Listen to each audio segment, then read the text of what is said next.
It's now time to tune into Folkways FM for November's Almanac, which is the last Almanac of 2022.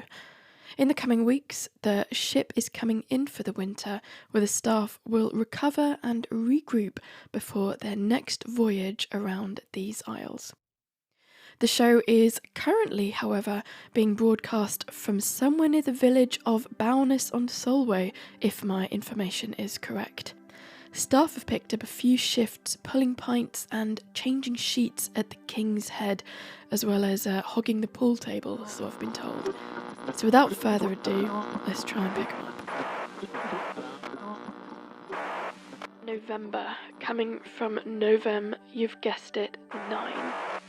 In Welsh, Tachwedd, Cornish, Misdu. In Irish, Scots Gaelic and Manx, this month's name originates from the festival of Samhain. Although in recent times October has hogged all the Halloweeny goodness, traditionally it was the bleed from October into November that was celebrated.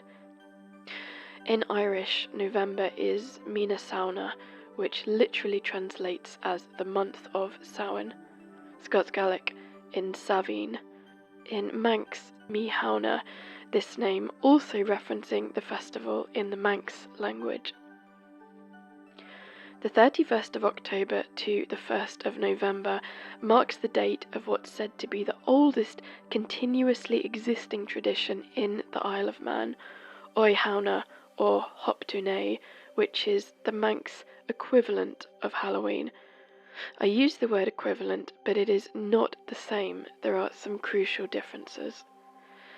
Unmistakably, one of the key features is a moot, a turnip, which is hollowed out and decorated.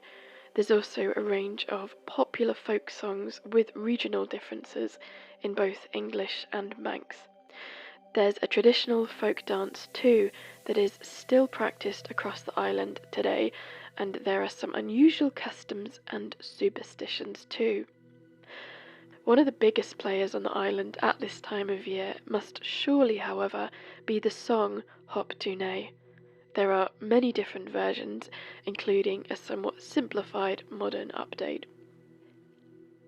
Here's a translation of one of the longer versions collected by the fascinating historian, linguist, and folklorist Arthur William Moore. This old sour night, Hop-tu-naa, the moon shines bright, troll-la-lay, cock of the hens, Hop-tu-naa, supper of the heifer, troll-la-lay, which heifer shall we kill? Hop-tu-naa, the little speckled heifer, troll-la-lay, the fore-quarter, Hop-tu-naa, we'll put it in the pot for you, troll-la-lay, the little hind-quarter, Hop-tu-naa, give to us, troll-la-lay. I tasted the broth, Hop-tu-naa, I scalded my tongue, troll-la-lay, I ran to the well, Hop-tu-naa, and I drank my fill, troll-la-lay. On my way back, Hop-tu-naa, I met a witch cat, troll-la-lay, the cat began to grin, Hop-tu-naa, and I ran away, troll-la-lay. Where did you run to? Hop-tu-naa, I ran to Scotland, troll-la-lay. What were they doing there? Hop-tu-naa, baking bannocks and roasting collops, okay, troll-la-lay, Hop-tu-naa, troll-la-lay. If you're going to give us anything, give it us soon, or we'll be away by the light of the moon. On the 5th of November, which conveniently this year falls on a Saturday, I hardly need to tell you it is Guy Fawkes bonfire night. Here, it's not hard to see residual opening of winter, Samhain-style customs from earlier times. The fires, the pageantry, we often have a Guy doll that is set alight. There can also be masked parades and all sorts. On Friday, the 11th of November, it is Martinmas, sometimes known as Old Halloween and Old Hallowmas Eve. This was the time livestock was slaughtered and salted down. For many, this date would be the last that they would taste unsalted meat until spring. Therefore, the date got a reputation of feasting and jollity. An early modern rhyme went, "It is the day of Martinmas, cups of ale should freely pass. What thought of winter has begun to push down the summer sun? To our fire we can betake, and enjoying the crackling break, never heeding winter's face on the day of Martinmas.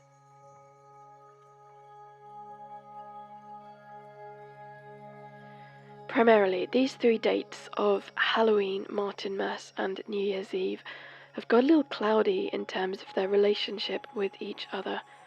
For example, you'll often confidently be told that Halloween was the start of a new year in pagan times.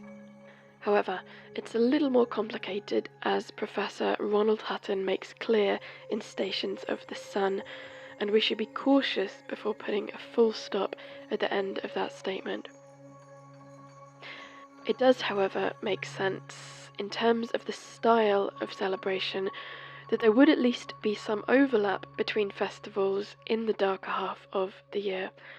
As an example, we see a sympathy with the divinatory and purification rites of Halloween and New Year's, amongst other customs.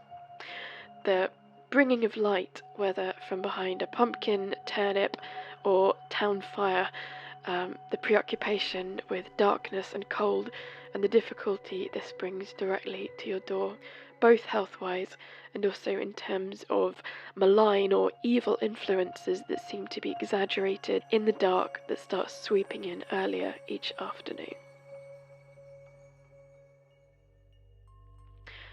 Talking of which, the nights are coming in thick and fast now.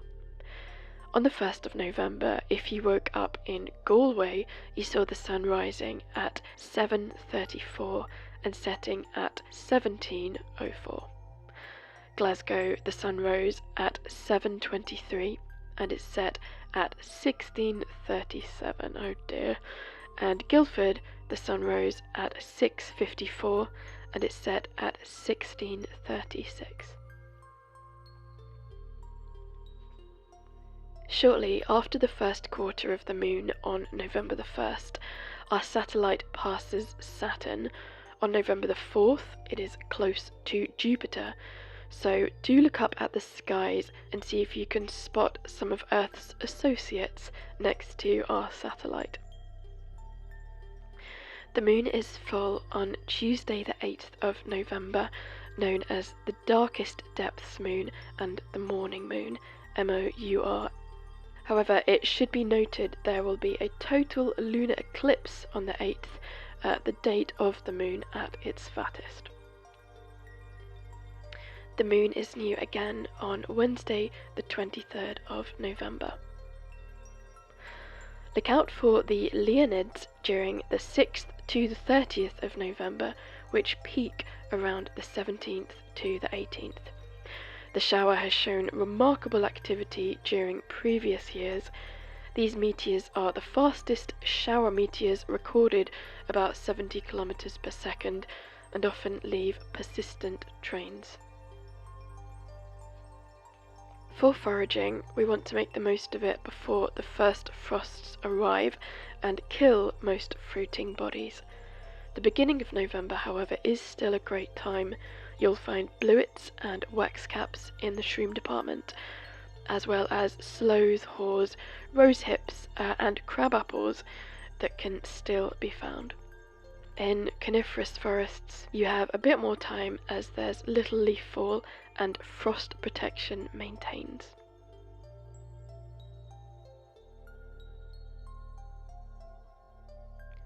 Your challenge for this last show of 2022 is a bit of a continuation of last month's. Here we spoke of getting in touch with the liminal period of Samhain, the beginning of winter. Winter gets a pretty bad rap. It is challenging physically and emotionally. We see death around us, the death of plant life, of trees. The life force is in retraction. But as we look closer at the wheel of the year, seeing these festivals or calendar points in relation to each other, it takes some of the weight off.